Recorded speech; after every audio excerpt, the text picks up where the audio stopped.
Bonjour, aujourd'hui on plonge au cœur d'un concept fondamental, le rôle de l'imam, mais pas n'importe lequel, celui qui est désigné par Dieu.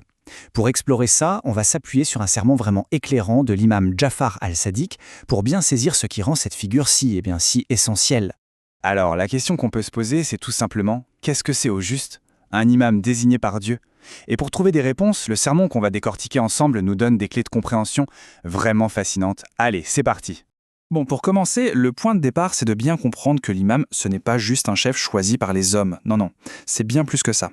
On parle d'une institution divine, d'un guide mis en place par Dieu lui-même. D'accord, mais concrètement, qu'est-ce que ça implique? Le sermon le décrit d'abord comme un repère. Imaginez un phare, en pleine nuit, en pleine tempête. C'est ce point de lumière qui guide, une référence absolue. Mais ça ne s'arrête pas là. Il est aussi une preuve vivante en quelque sorte, de la guidance divine sur terre. Une autorité qui s'adresse au monde entier. Et ce qui est absolument crucial, c'est ce lien direct avec le ciel. Ça veut dire que sa sagesse, son enseignement, ça ne vient pas de son propre intellect humain qui est forcément limité. Non, ça provient d'une source divine qui, elle, ne s'épuise jamais. C'est cette connexion qui garantit que le message reste pur et constant, peu importe l'époque. Pour qu'on comprenne bien toute la portée de ce rôle, le sermon utilise des images, des métaphores vraiment parlantes. On va voir comment ces images nous peignent le portrait de l'imam comme un véritable phare pour l'humanité. La première image, c'est celle-ci, des lampes dans les ténèbres. C'est assez clair, non? Quand tout est confus, quand on est dans le doute, dans une sorte de brouillard spirituel, eh bien l'imam, c'est cette lumière qui vient éclairer le chemin, qui ramène de la clarté là où tout semblait incertain. Ensuite, on a cette métaphore des clés pour la parole. Celle-là, elle est géniale.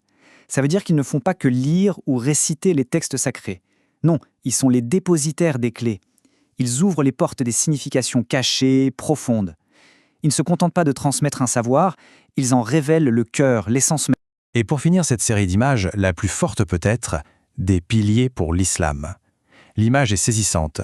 Les imams sont présentés ici comme la fondation, la structure même qui soutient tout l'édifice de la foi. Sans ces piliers, tout s'effondre, c'est dire leur importance. D'accord, mais une telle autorité, d'où est-ce qu'elle vient? Est-ce que c'est le hasard? Absolument pas. Le sermon met l'accent sur quelque chose de très précis, une lignée sacrée. Une sorte de chaîne de transmission qui ne s'est jamais rompue et qui, elle aussi, est le résultat d'un choix divin. Et comme on le voit ici, l'imama ne sort pas de nulle part. Il s'inscrit dans un héritage spirituel juste impressionnant. C'est une lignée qui n'a jamais été interrompue, qui connecte directement l'imam au plus grand prophète. On part d'Adam, on passe par Noé, Abraham, Ismaël, jusqu'au prophète Mohammed. L'idée ici, c'est vraiment celle d'une continuité parfaite de la guidance divine. Alors comment ça se passe, cette succession en pratique? Eh bien le processus est entièrement divin. Ça commence par une sélection, spécifiquement dans la descendance d'Al-Hussein. Chaque imam est personnellement choisi, sélectionné et validé par Dieu. Et quand un imam s'éteint, son successeur est désigné parmi ses descendants.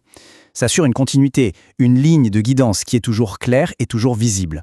Maintenant, on va aller encore plus loin. Parce que ce n'est pas juste le rôle de l'imam qui est exceptionnel, c'est sa nature profonde.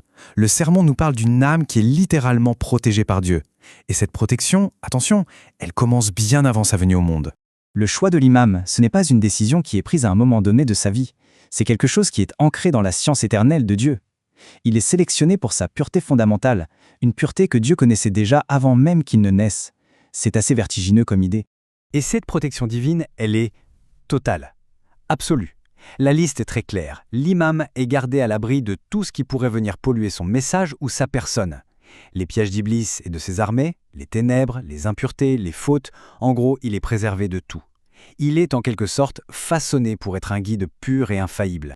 Ok, donc on a vu qui est l'imam, on a vu comment il est choisi. Maintenant, la question c'est comment tout ça se traduit dans les faits. Comment est-ce que l'imam, une fois en fonction, maintient cet ordre divin? Le serment explique qu'il y a vraiment un avant et un après.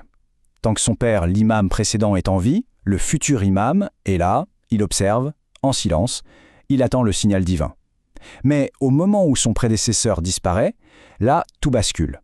La mission divine lui est officiellement confiée. Il devient la preuve, le guide, pour l'ensemble de la création. C'est un changement de statut radical. Et sa fonction ultime, c'est quoi? C'est de maintenir et de clarifier la loi divine. Sa mission, c'est de faire revivre les chemins de la voie de Dieu, ses obligations et ses limites. De faire face à l'ignorance, à la confusion et d'y opposer la vérité. C'est la continuité de la mission de tous ses ancêtres. Le sermon se conclut sur une note assez solennelle. un avertissement. Il est dit que seul un malheureux ignore le droit de ce savant. C'est fort, hein? En clair, reconnaître l'autorité et le droit de l'imam, c'est présenter comme quelque chose d'essentiel. L'ignorer, c'est être malheureux, dans le sens d'être égaré, de passer à côté de la volonté divine. Et c'est sur cette interrogation qu'on va se quitter. Au-delà de la théologie, il faut reconnaître que l'idée d'un guide désigné et protégé par Dieu est une idée extrêmement puissante. On peut se demander comment un concept comme celui-là vient façonner la foi d'une communauté, sa pratique, son identité profonde. C'est peut-être en cherchant la réponse à cette question qu'on comprend vraiment toute l'importance et la permanence de la figure de l'imam.